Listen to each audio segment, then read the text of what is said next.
اللہ نے ہمیں سیدھے راستے تک پہنچنے کے لیے بہت کم ٹائم دیا ہے آخرت کے لحاظ سے۔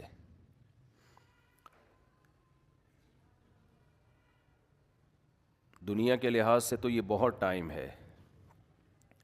قرآن کہتا ہے کہ جب آخرت میں برے لوگوں سے حساب و کتاب ہوگا تو وہ کہیں گے کہ اے اللہ تو ہمیں ایک بار دنیا میں دوبارہ بھیج دے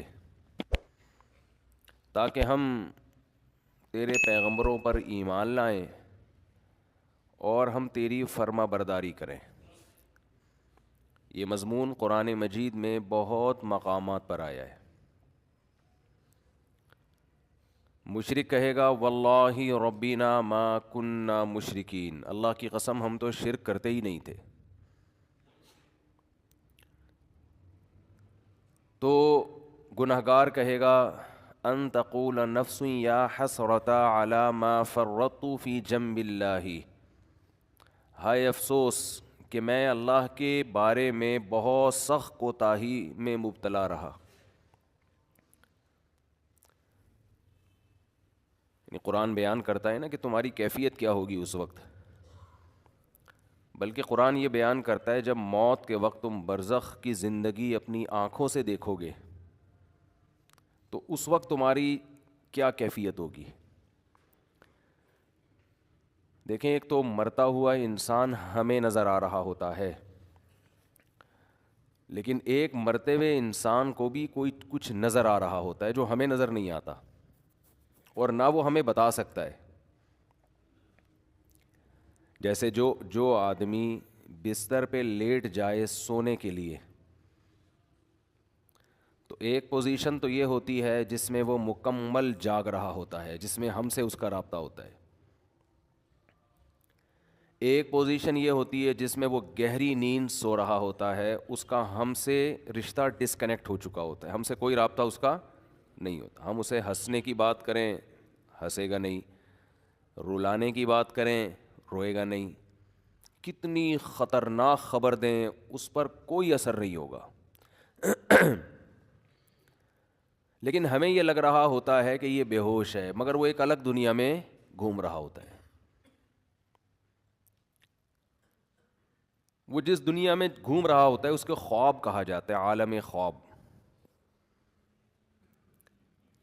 وہ یہ سمجھتا ہے کہ یہ حقیقت ہے اس خواب کو۔ اچھے خواب بھی ہوتے ہیں، برے خواب بھی ہوتے ہیں۔ بعض اچھے خواب ایسے ہیں آنکھ کھلتی ہے تو انسان افسوس کرتا ہے، یار میں تو سمجھ رہا تھا یہ سچی مچی کا ہو رہا ہے میرے ساتھ۔ بعض برے خواب ہوتے ہیں انسان کی آنکھ کھلتی ہے، شکر ادا کرتا ہے، اللہ تیرا شکر ہے کہ یہ خواب تھا، اے اللہ تیرا شکر ہے یہ خواب تھا۔ لیکن خواب میں اس کو یہ احساس نہیں ہوتا کہ میں خواب دیکھ رہا ہوں۔ تو ایک کنڈیشن تو یہ ہے جس میں وہ بالکل ہم سے منقطع ہو چکا ہے، ایک کنڈیشن یہ ہے جس میں وہ ہم سے رابطے میں، ایک اس کے درمیان کی کنڈیشن ہوتی ہے جس کو میں پیار سے بٹوین کنڈیشن کہتا ہوں۔ کہتے نہیں انگلش میں اس کو بٹوین، لیکن درمیان ہے نا، دیسی انگلش ایسے ہی ہوتی ہے، کوئی بھی لفظ ادھار لے کے کہیں بھی لگا دو۔ تو بالکل درمیانی کنڈیشن کیا ہوتی ہے جس میں وہ آدھا جاگ رہا ہوتا ہے اور آدھا سو رہا ہوتا ہے۔ کچھ کچھ یہاں کی بھی سن رہا ہوتا ہے، ہمیں لگتا ہے کہ یہ سویا نہیں ہے ابھی، لیکن تھوڑا غائب دماغ بن چکا ہوتا ہے، کچھ چیزیں اس کو وہاں کی خواب کی نظر آ رہی ہوتی ہیں۔ بالکل یہی کنڈیشن قرآن و سنت سے پتہ چلتا ہے کہ جب انسان کی موت واقع ہونے والی ہوتی ہے تو ایک کنڈیشن یہ ہوتی ہے جس میں وہ مکمل حی ہے، مکمل زندہ ہے، جس میں وہ ہم سے بات چیت کر رہا ہوتا ہے۔ ایک کنڈیشن یہ ہوتی ہے جس میں وہ مکمل اس کی ڈیتھ ہو چکی ہوتی ہے، اس میں ہمارا اس سے کوئی رابطہ نہیں ہے، اس پہ جو گزر رہی ہے وہ جانے اور اللہ جانے۔ جیسے حضرت عمر نے فرمایا نا کہ حدیث میں آتا ہے نا کہ جو برا آدمی ہے جب اس کی میت کو قبر کی طرف لے کر جاتے ہیں تو کہتا ہے کہ تم مجھے کہاں لے کے جا رہے ہو، اور اچھے آدمی اچھا کیا کہتا ہے، مجھے جلدی لے کر جاؤ۔ یہ برزخ کی باتیں ہیں جو وہ خود دیکھ رہا ہے۔ لیکن ایک حالت مرنے والے کی ایسی ہے جس میں وہ آدھا عالم برزخ میں اور آدھا عالم دنیا میں. اس کنڈیشن کو سکرات موت کہا جاتا ہے. سمجھ رہے ہیں بات کو؟ کیونکہ یہاں شرعی احکام چینج ہو جاتے ہیں. شریعت میں کچھ احکام ایسے ہیں کہ ابھی اس کا حکم کچھ اور ہے، مرنے کے بعد کچھ اور ہے.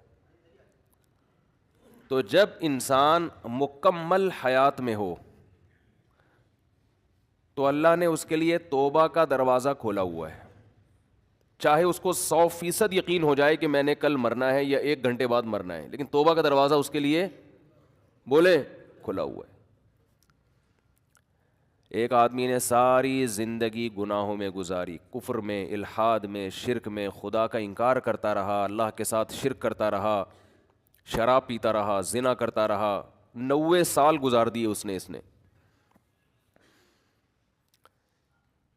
اب اسے ڈاکٹروں نے بتایا کہ آپ کی ڈیتھ ہونے والی ہے، آپ کینسر کے مریض ہیں، آپ کا زہر یہاں تک پھیل گیا ہے، یا کوئی اور بیماری ہے جس میں زہر پھیلتا ہے، یہاں تک پھیل گیا کہ 24 گھنٹے میں کے اندر اندر آپ کی ڈیتھ ہو جائے گی. یہ بھی اب توبہ کرے گا تو اللہ اس کی توبہ قبول کریں گے، یہ اللہ کا وعدہ ہے.